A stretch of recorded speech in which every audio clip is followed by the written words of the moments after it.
आगम के कुछ बिंदुओं को लेकर के चर्चा चल रही थी कि प्रभु की आराधना हम लोग करते हैं। प्रभु की आराधना के पीछे क्या उद्देश्य होना चाहिए, क्योंकि साधन और उद्देश्य ये दोनों अपना पृथक अस्तित्व रखते हैं। साधन के बिना साध्य की उपलब्धि नहीं होती है, कारण के बिना कार्य का संपादन नहीं होता। इसलिए कारण को हम अपने जीवन में स्थान देते हैं, उसका आलम्बन लिया जाता है। किंतु गुरुदेव का ये बार बार कहना है कि कारण के अनुरूप कार्य हुआ करता है और उद्देश्य के अनुरूप हुआ करता है। पंच परमेष्टि का आलम्बन लेना मात्र पर्याप्त नहीं है। महाराज, पंच परमेष्टि के अलावा भी कुछ और भी साधन हैं? नहीं हैं। देव शास्त्र गुरु के अलावा अथवा पंच परमेष्टि के अलावा कोई भी संसार अथवा भव समुद्र से पार कराने में कोई साधन नहीं है। ये बिल्कुल सिद्धांत है, किंतु इनका आलम्बन लेने मात्र से कल्याण नहीं होगा। महाराज, आप क्या कहने जा रहे हैं? गर्मी तो नहीं बढ़ी आपको? गर्मी नहीं बढ़ी है, बहुत सावधानी के साथ कह रहा हूँ। और जो गुरुदेव ने कहा है उनके भावों को एज इट इज सामने रखते हुए इस विषय को रखा जा रहा है कि साधन से भी महत्वपूर्ण उद्देश्य हुआ करता है और उद्देश्य के अनुरूप ही कार्य संपादित होता है। कारण विभिन्न प्रकार के भी आप आलम्बन के रूप में ले सकते हैं, किंतु कार्य तो उद्देश्य के अनुरूप ही होता है। क्योंकि विभिन्न पर्यायों में अतीत में कितनी बार देव शास्त्र गुरु का समागम मिला, इसके बारे में कोई भी आपको ज्ञात है? अतीत में कितने बार समागम मिला देव गुरु शास्त्र का? अनगिनत जिसको बोलते हैं। इसके बाद भी वह कार्य संपादित क्यों नहीं हुआ है, यह प्रश्न है। संसार दुःखतः सत्वान यो धरती उत्तमे सुखे सधर्म, ऐसा कहा है। संसारी प्राणी को गर्त से ऊपर उठा करके उत्तम सुख का अर्थ मोक्ष सुख में जो स्थापित करता है उसका नाम धर्म कहा है। और इस प्रकार वीतराग धर्म का समागम हमें अतीत में अनंत बार जीवन में हुआ है समागम। इसके उपरांत वह कार्य अभी तक संपादित क्यों नहीं हुआ है? क्योंकि संसार रूपी गर्त से मोक्ष सुख में स्थापित कराने वाला धर्म माना जाता है। ये धर्म का स्वरूप, इसका विश्लेषण आचार्यों ने किया है और उसके स्वरूप को समझते हुए भी, जानते हुए भी अभी इसी धरती पर हम घूम रहे हैं। इसका कारण क्या है? इसका कारण एक ही है कि उद्देश्य के अनुरूप ही कार्य होता है। उद्देश्य कुछ भिन्न रखते हैं और साधन सामग्री हम बहुत अच्छे उसका आलम्बन लेकर के चलते हैं और आलम्बन लेते समय वह सारा का सारा दृश्य, वह सारी क्रियाएं एक दूसरे को देखने को मिलती हैं। इसके उपरांत भी भीतर का जो उद्देश्य है वह किसी को ज्ञात नहीं रहता, वह बहुत गहराई में रहता है। उसका संवेदन वह स्वयं कर सकता है कि आखिर मैं देवगुरु शास्त्र की उपासना करने जा रहा हूँ, इसका एम अर्थात लक्ष्य क्या है, उसको स्वयं को ज्ञात है, दूसरे को ज्ञात नहीं हो सकता। एक व्यक्ति वह है जो धार्मिक अनुष्ठान कर रहा है भय के वशभूत होकर के। आप सुने, ध्यान से सुनेंगे। एक व्यक्ति वह है जो धार्मिक अनुष्ठान कर रहा है किंतु भय के वशभूत होकर के कर रहा है, और एक व्यक्ति वह है जो धार्मिक अनुष्ठान प्रलोभन के वशभूत होकर के कर रहा है। इसलिए यह धार्मिक अनुष्ठान आपको ऊंचाई तक पहुंचाने में कारण सिद्ध नहीं होता। भय के कारण भगवान क्या कहेंगे,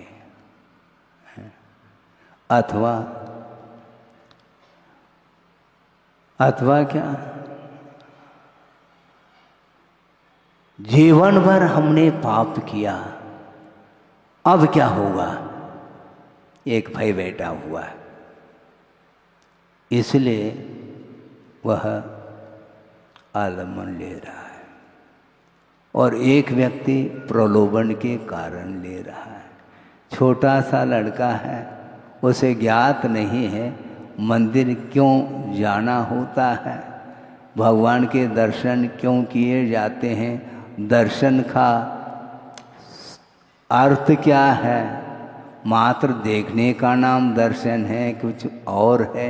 ये सारा सारा विषय उसके परिचय में नहीं है बालक के लिए, फिर भी प्रलोभन के वशभूत होकर के जा रहा है। और परिवार के लोग बोलते हैं मंदिर जा बेटा, बार बार कहने से जाना पड़ता है।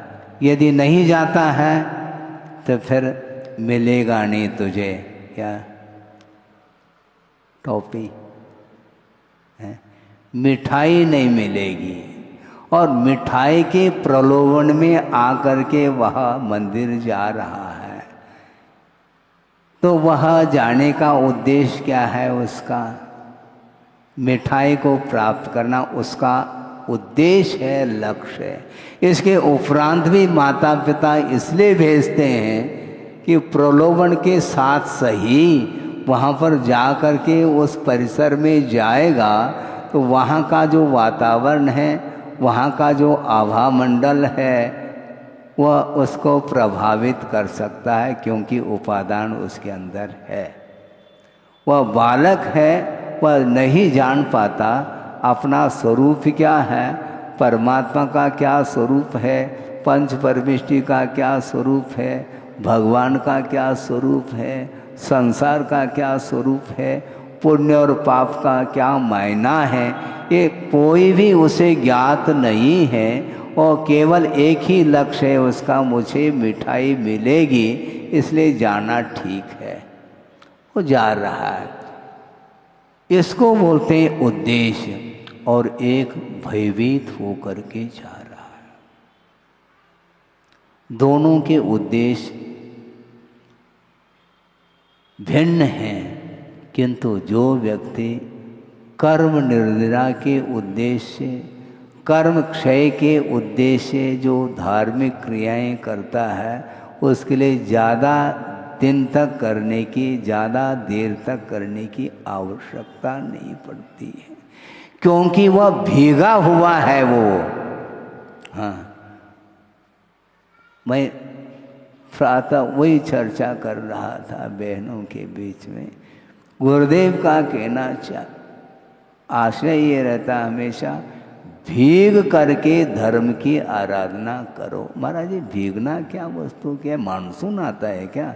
मानसून नहीं आता, वो भीतर के परिणाम भीगे हुए सामने आ जाते हैं। यानी संवेदन के साथ, औपचारिकता नहीं, उसमें फॉर्मेलिटी नहीं, किंतु वह एक संवेदन के साथ वह धार्मिक अनुष्ठान करता है, बड़ा समर्पण भाव लेकर के करता है वो, और श्रद्धान और समर्पण के साथ किया हुआ जो कार्य है वह अपने उद्देश्य को पूर्ण करने में सक्षम सिद्ध होता है। आप अल्प समय के लिए करो या अधिक समय के लिए करो, आपका उद्देश्य, आपका लक्ष्य ठीक होना चाहिए। संसार से ऊपर उठने की भावना प्रत्येक व्यक्ति के अंदर होनी चाहिए। नहीं है तो संसार में तो जगह कम नहीं है, ये बहुत लंबा चौड़ा स्थान है। एक व्यक्ति ने कहा कि मुझे किसी के आलम्बन लेने की आवश्यकता नहीं है, मैं दुनिया के किसी भी कोने में रह करके मैं अपना कार्य कर सकता हूँ। तो उसके लिए हमने कहा कि देखो, दुनिया के किसी भी कोने में रहो, एकेंद्र भी रहता है, वैसा रहना है क्या तुम्हें? तब बात समझ में आ गई। दुनिया के किसी भी कोने में मैं रह सकता हूँ, मुझे किसी के पास जाने की कोई ज़रूरत नहीं है। ठीक है, किसी के पास मत जाओ, जो उद्देश्य तुम्हारा रहेगा वो जल्दी से जल्दी वह पूर्ण होगा तुम्हारा उद्देश्य, क्योंकि अहंकार के साथ जो कार्य करना चाहता है उसका कभी भी विकास, उत्थान, उसकी उन्नति संभव ही नहीं है।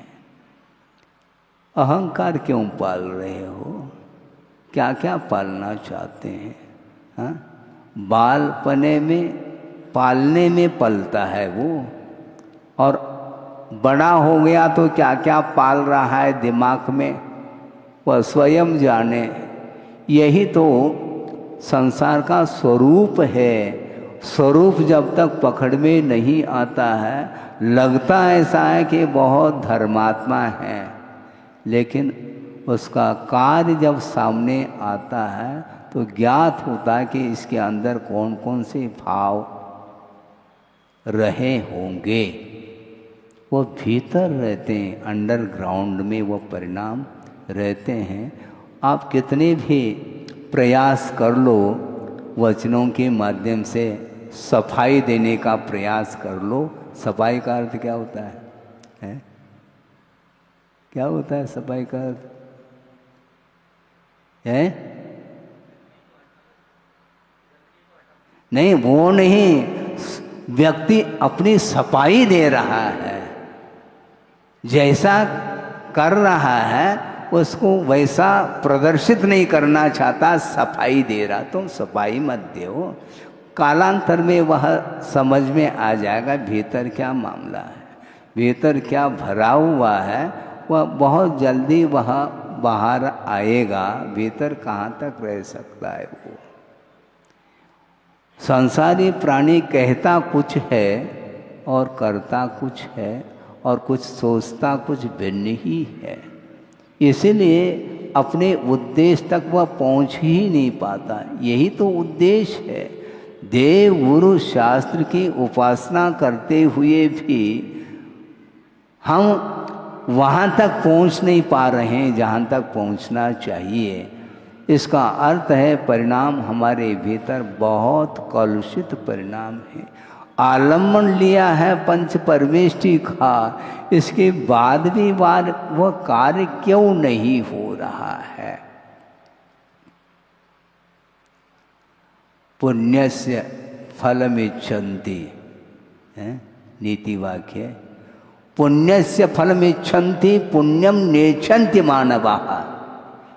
पुण्यस्य फलम इच्छन्ति पुण्यम नेच्छन्ति मानवा। फलम नेच्छन्ति पापस्य पापम कुर्वन्ति यत्नतः। अब सोचो विचार करो, ये विडंबना है। संसारी प्राणी पुण्य चाहता है, क्या पुण्य का फल चाहता है? संसारी प्राणी पुण्य का फल चाहता है, पुण्य करना नहीं चाहता। और संसारी प्राणी पाप का फल नहीं चाहता, किंतु पाप करना छोड़ता नहीं है। यह विडंबना है। पाप करना छोड़ो। दुख से तो डर रहा है प्रतिपल, किंतु जो दुख की सामग्री है वो हाथ में ले रखा है, उसको छोड़ो। नहीं, हम नहीं छोड़ सकते, बैठे रहो। दुख से छुटकारा संभव नहीं है, क्योंकि दुख के जो कारण हैं उन कारणों के माध्यम से दुख उत्पन्न होता है। तुम्हारा दुख का कारण क्या, ये तो बताओ। अभी तक ज्ञात नहीं तुम्हें, बता देता हूँ। आचार्य कह रहे हैं ये जो 5 पाप है, दुख में वा, सूत्र आ गया। छोटा सा सूत्र है, सूत्र चाहिए माना। हाँ, ये छोटा सा ले लो। दुख में वा, ये 5 पाप दुख रूप है। इस प्रकार जो चिंतन करता है वही व्यक्ति इस दुख से ऊपर उठ सकता है, अदरवाइज नहीं, अन्यथा संभव ही नहीं है। 5 जो पाप हैं उनको दुख रूप मान नहीं रहा है, इसलिए बार बार उसी का आलम्बन लेता है और आनंद का अनुभव करता है। खेद की बात तो ये है, महाराज 5 पाप में आनंद मानते हैं हम। आप मानो या न मानो, आगम में तो लिखा है। रौद्र ध्यान का अर्थ क्या होता है? सुनो, आचार्य कहते हैं धर्म ध्यान के स्वरूप को समझाने के अपेक्षा रौद्र ध्यान, आर्य ध्यान का यदि परिचय हो जाए तो उससे ऊपर उठोगे, वही धर्म ध्यान है। हमारा धर्म ध्यान का स्वरूप बताओ, हम नहीं बताना चाहते हैं। नास्तिकपरक कथन होता है, उसके माध्यम से ज्ञात हो जाता है 5 पापों में आनंद का अनुभव करता है संसारी प्राणी, उसी को रौद्र ध्यान बोल रहे हैं आचार्य। इसलिए उसको दुख रूप गिनना चाहिए। 5 पापों को जो दुख के रूप में चिंतन करता है वही व्यक्ति पाप से ऊपर उठ सकता है। उठाने के लिए हम सामने आ जाए तो आप उठ नहीं पाएंगे, क्योंकि आपके भीतर वही परिणाम विद्यमान है। रौद्र ध्यान, हिंसा में आनंद, झूठ में आनंद, असत्य, इसमें आनंद मानता है वो। हाँ, उसका परिणाम क्या निकलता है महाराज? थोड़ा आगम का अध्ययन कर लो तो मालूम पड़ जाएगा उसका परिणाम क्या निकलता है। असत्य में आनंद मानना, हिंसा में आनंद मानना, चोरी में आनंद मानना, वासना में आनंद मानना और परिग्रह संचय करने में आनंद मानना, यह दुख की सामग्री है। ये दुख की सामग्री और सुख की सामग्री ठीक इससे विपरीत है। सदृष्ट ज्ञान वृत्तानि धर्मम, इसको धर्म संज्ञा दी है आचार्य ने। किसने दिया? धर्मेश्वराः विदु, सर्वज्ञ भगवान ने इसको धर्म संज्ञा दी है। सम्यक दर्शन, सम्यक ज्ञान और सम्यक चारित्र की जो परिणति है, जो कि आत्मगत ही एक पवित्र परिणाम का नाम धर्म है, ऐसा सर्वज्ञ भगवान ने कहा है और उसी को आपके सामने मैं रख रहा हूँ। मैं अपने तरफ से कोई परिभाषा नहीं बनाना चाहता। जो परिभाषित है उसको समझने का हमें प्रयास करना है, परिभाषा हमें नहीं बनानी, क्योंकि यह अनंतकालीन यह परिभाषा बनी हुई मिलती है। मोक्ष मार्ग की परंपरा भी अनंतकालीन है और संसार मार्ग की भी परंपरा अनंतकालीन है, और ये दोनों अनादि अनिधन है। मोक्ष मार्ग भी कभी समाप्त नहीं होगा नाना जीवों की अपेक्षा। और संसार मार्ग भी नाना जीव की अपेक्षा से समाप्त नहीं होना है। व्यक्तिगत संसार समाप्त हो सकता है यदि करना चाहते हैं तो, किंतु अनंत जीवों की अपेक्षा से यदि सोचेंगे तो कभी भी संसार का अंत नहीं हो सकता। इतना अपरंपार है वो संसार, वो अनंत है। अनंत की परिभाषा और आपके सामने रख दें तो ज़्यादा अच्छा होगा, कैलकुलेशन नहीं कर पाएंगे, ये ध्यान रखना। अनंत किसको बोलते हैं? आया भावे व्यये सति अपि यस्य अंत न विद्यते सानंत। आय का अभाव वह संख्या है जिसको अनंत की संख्या बोल रहे हैं आचार्य, उसमें संख्या जुड़ नहीं रही है। आय का अभाव है और व्यय निरंतर हो रहा है, फिर भी जिसका अंत न हो उसका नाम अनंत कहा है।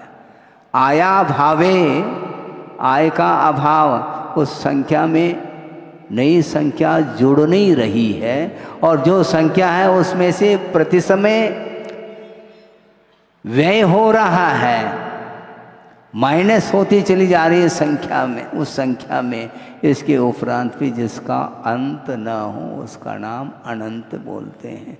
जैसे उदाहरण के तौर पर, उदाहरण एक देश हो सकता है लेकिन फिर भी उसके माध्यम से ज्ञात हो सकता है, विषय समझ में आ सकता है। एक सागर है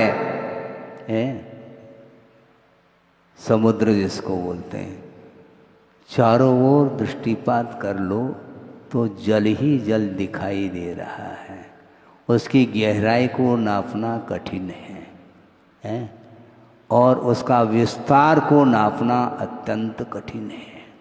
और उस सागर में से एक जल का बूंद नहीं कह रहा हूं, एक जल का एक कण है जिसको ओस की बूंद भी कह सकते हैं, उसमें से निकाल करके पृथक कर दिया, वाटर लेवल कम हुआ देखने में आता है।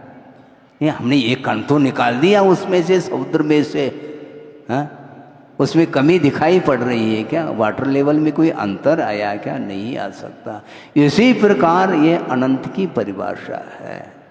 अनंत काल से संसार में परिभ्रमण कर रहा है, इसके उपरांत भी वंस मोर कह रहा है। उसका दिमाग है क्या नहीं हम नहीं जान सकते हैं। महाराज असर क्यों नहीं पड़ता? सर हो तो असर पड़े, दिमाग हो तो असर पड़े। दिमाग यदि है तो उसका उपयोग भी तो करो, नहीं हो पाता है। ऐसा क्यों होता है? अपने परिणाम के द्वारा ही ऐसा हो रहा है। आपके संसार के निर्माण के लिए कोई इसमें दूसरे का कोई हस्तक्षेप नहीं है। आपका संसार स्वयं के परिणाम के द्वारा ही वह निर्मित होता चला जा रहा है और अपने ही परिणाम के द्वारा उसका अंत होना है, ऐसा भगवान ने कहा है। भगवान अनंत शक्ति के धारक है, किंतु आपको यहाँ से ले जा नहीं पाएंगे, मोक्ष तक पहुँचा नहीं पाएंगे। लोक के अग्रभाग पर वो अकेले गए हैं, आपको ले जाते हैं, आपके परिवार वालों को भी ले जाते हैं, नाती पोते आदि, क्योंकि करुणा के सागर है ना। करुणा के सागर हैं तो इतने भी नहीं करुणा आती उनको। महाराज ये तो निर्दयता तो नहीं है। हमारी दृष्टि इसी प्रकार जाती है, उनके अंदर निर्दयता नहीं, किंतु अपने अंदर निर्दयता है। अपने प्रति दया का भाव तक जागृत नहीं हो रहा है, तो दूसरे के जीवन के प्रति दया का भाव कैसे जागृत हो पाएगा? बहुत कठिन है। अनुकंपा अपने ऊपर तो दूसरे के द्वारा अनुकंपा हो, ये बार बार भाव मन में आता है, किंतु यह भाव भी आना चाहिए कि मैं भी दूसरे के ऊपर कोई करुणा अनुकंपा कर सकूं और उसके माध्यम से उसको सुखी बना सकूं। ये भाव होना चाहिए। ये विशाल हृदय जिसका होता है वही व्यक्ति अपने दुख को साइड में रखता है और दूसरे के दुखी जीवन को देख करके वह रात दिन उसको दूर करने में वह संलग्न रहता है। संलग्न का अर्थ क्या होता है? खजुराहो में बात आई थी, इसको सैद्धांतिक भाषा में अभिनिवेश बोला है। अभिनिवेश का अर्थ संलग्नता और विपरीत अभिनिवेश का अर्थ विपरीत कार्यों में संलग्नता रखना, ये विपरीत अभिनिवेश माना जाता है, जो कि मिथ्यात्व कर्म के उदय से ही ऐसे परिणाम होते हैं। इसलिए करुणा करके समझाने के लिए चले जाए तब भी वह बात समझ में नहीं आती, क्योंकि अन्यत्र संलग्नता है। समीचीन रूप से लग्न, लग्न का अर्थ क्या होता है? शादी। मराठी में लगन बोलते हैं। लग्न का अर्थ शादी विवाह का नाम है। उसी प्रकार संसारी प्राणी संलग्न हैं। किसमें? विषयों में संलग्न है। इसी को बोलते हैं संयोग। और संयोग मूला जीवेन प्राप्ता दुख परंपरा, ऐसा कहा। दुख की परंपरा का कोई मूल है तो वह संयोग है, ऐसा कहा है। संयोग से ऊपर उठो और संयोग करके वह आनंद का अनुभव करता है, मिठाई बांटता है। सालग्रह, ये क्या है? ये क्या करना चाहो है? संयोग को वो अच्छा मानता है। जगत के आगमकार कह रहे हैं संयोग के द्वारा दुख की परंपरा कायम बनी रहेगी। दुख से आप ऊपर उठना चाहो तो संयोग से ऊपर उठना है हमें। किसके साथ संयोग रखे महाराज? जिसके साथ अभी तक रखा है उसके साथ न रखो, जिसके साथ नहीं रखा है उसके साथ रखने का पुरुषार्थ करो।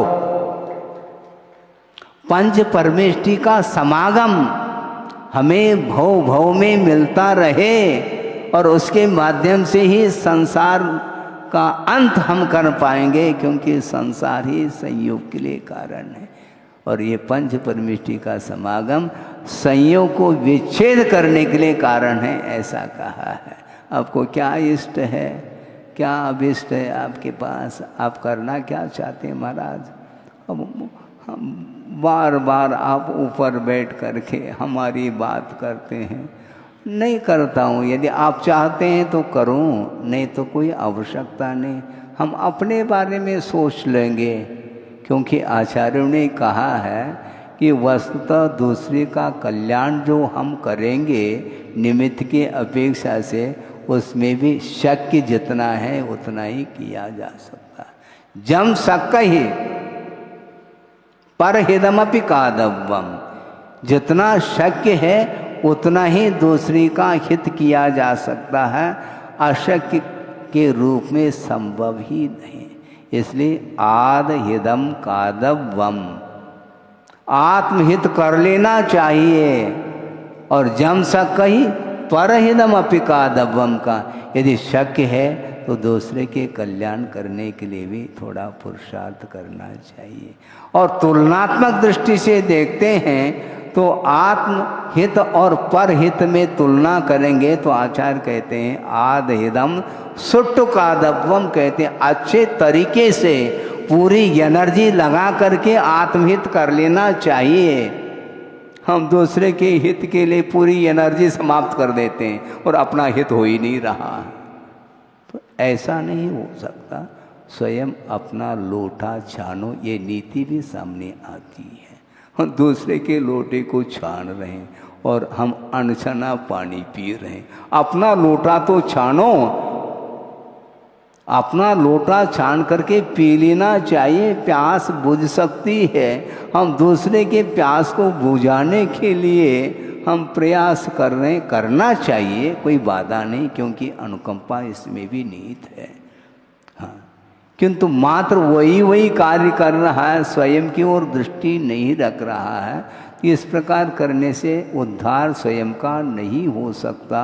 इसलिए हमारा संक्षेप में इतना ही कहना है। क्या क्या कहा जा रहा है, विषय क्या चल रहा है, सोचो विचार करो। संसारी प्राणी पुण्य का फल तो चाहता है, दोनों हाथ से लड्डू खाना चाहता है, किंतु पुण्य करना नहीं चाहता। समस्या ये खड़ी है, बहुत बड़ी समस्या है। और पाप का फल नहीं चाहता है, किंतु पाप करना छोड़ता नहीं है, यह विडंबना है। पाप से डर, अरे पाप से क्यों डरते हो? नहीं, पाप के फल से डर। तो पाप का फल मिलता क्यों? पाप करने से मिलता है ना। तो पाप करना छोड़ो ना। ये नहीं हो सकता महाराज हमसे, हम क्षमा चाहते हैं। तुम क्षमा चाहो या नहीं चाहो, हाँ, पाप रूपी गर्त से ऊपर उठना चाहते हो तो पाप का स्वरूप आपको ज्ञात कर लेना चाहिए, क्योंकि वह पाप दुख रूप है। ऐसा कहा, क्योंकि दुख को उत्पन्न कराने में ही कारण होता है, वह पाप माना जाता है। इसलिए ऐसे वचनों का प्रयोग करो, ऐसे वचनों का प्रयोग करो जिन वचनों के माध्यम से हिंसा का समर्थन न हो। हाँ, मुख है इसलिए बोलते चले जा रहे हैं, किंतु उन वचनों के माध्यम से यदि दूसरे का अहित हो रहा है, यदि वो आपके वचन दूसरे के पतन के लिए कारण है, उस प्रकार के वचनों का बोलना हमारे लिए कोई हितकर नहीं है। मौन रहना फिर भी उपयुक्त समझता हूँ, किंतु बोलना यदि है पड़े तो हित मित निष्ठ वचनों का प्रयोग करो। दूसरे के प्रति अनुकंपा, दया, करुणा, हित की भावना को लेकर के यदि आप वचनों का प्रयोग करते हैं, उसके माध्यम से दूसरे का हित हो अथवा न हो, स्वयं का तो हित निश्चित है, ऐसा कहा है। इसलिए प्रतिभा मंडल की बहनें बैठी हैं, उनको जो भी ज्ञान प्राप्त हुआ है, कहाँ से प्राप्त हुआ है, स्रोत कहाँ से है, देखो, इस तरफ देख लो, थोड़ा सा समझ में आ जाएगा। गुरुदेव के द्वारा उनको सम्यक ज्ञान प्राप्त हुआ है, संसार का बोध उन्हें प्राप्त हुआ है, लौकिक शिक्षण तो उन्होंने पाया है, किंतु परमार्थ संबंधी जो भी ज्ञान उनको मिला है तो गुरुदेव के माध्यम से मिला है। इसलिए उस ज्ञान का प्रयोग, उस ज्ञान रूपी अमृत का प्रयोग दूसरे को पिलाने के लिए निरंतर पुरुषार्थरत हैं। ये देखो, ये परंपरा, ये सुख की परंपरा है, दुख की नहीं। क्योंकि 5 इंद्रियों के माध्यम से उत्पन्न होने वाला जो परिणाम है वह पाप रूप परिणाम है, वह दुख की परंपरा के लिए कारण है।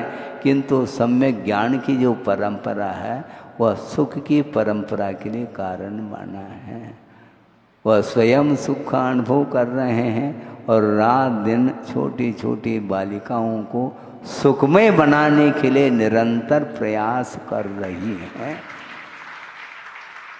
इसको बोलते हैं अनुशासन है। आपने प्रशासनिक बात आपने करी है, यदि उसमें कोई कमी रह गई हो तो इधर यदि दृष्टि आप रखेंगे प्रतिभा स्थली की ओर, तो निश्चित रूप से आपको भी पाठ मिल सकता है। पाठ लेने वाला चाहिए तो पाठ मिलेगा, नहीं है तो कौन दे सकता है। स्वयं की यदि रुचि है, स्वयं अपने आप को अनुशासित करना चाहता है, तो जो अनुशासित है उनकी उपासना करें। पहले हम दूसरे को अनुशासित करना चाहते हैं और स्वयं अनुशासनहीन बन करके चलते हैं, तो कभी भी विकास, न समाज का विकास हो सकता है, न देश का, न राष्ट्र का। विकास करने के लिए स्वयं अपने आप को विकसित करना होता है, स्वयं अपने आप के जीवन को उन्नत बनाना होता है। उस जिसका जीवन उन्नत बन चुका है उसको देख करके दूसरे का भी जीवन उन्नत हो सकता है। इसको बोलते हैं प्रभाव, इसी को बोलते हैं प्रभावना अंग। भावना है महाराज, भावना अलग वस्तु, प्रभावना अलग वस्तु है। आपके अंदर बहुत सारी भावनाएं रह सकती हैं, किंतु प्रभावना करना चाहो तो गुरुदेव ने जो भी आपके लिए दिया है उसका अक्षरशः आप अनुपालन करते चले जाएंगे तो भव एक भव नहीं, ज़्यादा भव ही लेने की आवश्यकता नहीं पड़ेगी आपको। अभी चर्चा चल रही थी कि जो क्षायिक सम्यक दृष्टि होता है उसका संसार में रहने का काल कितना है, मात्र 4 भव। महाराज हमें भी दे दो क्षायिक सम्यक, दुकान है क्या, खरीदना चाहो क्या, संभव नहीं। बाजार में बहुत सारी वस्तुओं को आप खरीद लेते हैं धन के माध्यम से, किंतु यहाँ पर खरीदने की वस्तु नहीं, वह प्राप्त करने की वस्तु, किंतु बाहर प्राप्त नहीं किया जा सकता, भीतर आना पड़ेगा। श्रद्धान का ऐसा परिणाम है जो कि वह क्षायिक के रूप में परिवर्तित हो जाता है, उसमें डामाडोल स्थिति नहीं रहती, एकदम स्थिर हो जाता है, अकंपा, वह कंपायमान नहीं हो सकता, किसी भी परिस्थिति में वह सम्यक दर्शन छूट नहीं सकता। अद्भुत है वह परिणाम।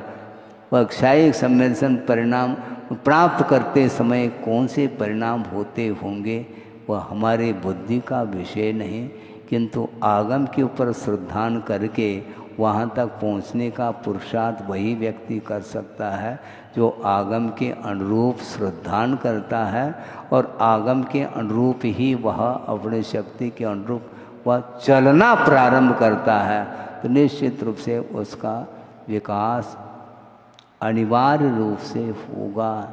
इसलिए बहुत करने के लिए विषय है, एक दिन में घंटे भर में उसको कह दें वह रामायण समाप्त नहीं हो सकता। बहुत सारे परिणाम होते हैं, जिन परिणामों के कारण अनेक प्रकार की परिणति संसारी प्राणी की बनती चली जाती है।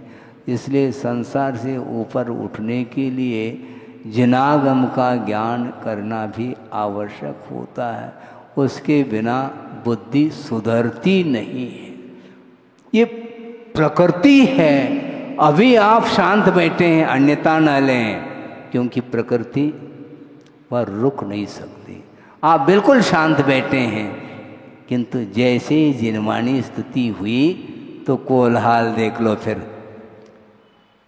वह स्विच ऑन किसने किया? आप स्वयं ही ऑन करेंगे। अभी ऑफ किया है क्योंकि अभी धर्म श्रवण करना है, फिर बाद में भी शांत रहा जा सकता है ना। महाराज हमारी वश की बात नहीं, होता क्या फिर? अभी क्यों वश की बात है? यहाँ पर तो आप शांत बैठे, इसी प्रकार बैठा जा सकता है। और बेटे को कहा जा सकता है बेटा शांत बैठ, शांत बैठोगे तो तुम्हें लड्डू मिलेगा। भगवान जैसे बैठते हैं वैसा बैठना बेटा, वह बैठ जाता है क्योंकि प्रलोभन के साथ बैठा है, और बिल्कुल चुपचाप बैठा है और धीरे धीरे देख रहा है कि लड्डू हाथ में है क्या नहीं। ये उसकी इच्छा बनी रहती है, किंतु इस प्रकार नहीं करना। बिल्कुल अपने इंद्रियों को समेटते हुए मात्र अपना उपयोग भगवान अथवा प्रभु और गुरु के चरणों में हमारा उपयोग बना रहेगा तो बहुत अत्यल्प काल में जो आप चाहो उसकी उपलब्धि हो सकती है। हो इस पवित्र भावना के साथ। अहिंसा परमो धर्म की जय। बोधि समाधि परिणाम शुद्धि स्वात्मोपलब्धि शिव शोक शुद्धि चिंता मणिम चिंतित वस्तुदाने त्वां बंद मानस्य ममासे। परम पूजाचार्य गुरुवर श्री विद्यासागर जी मुनि महाराज की।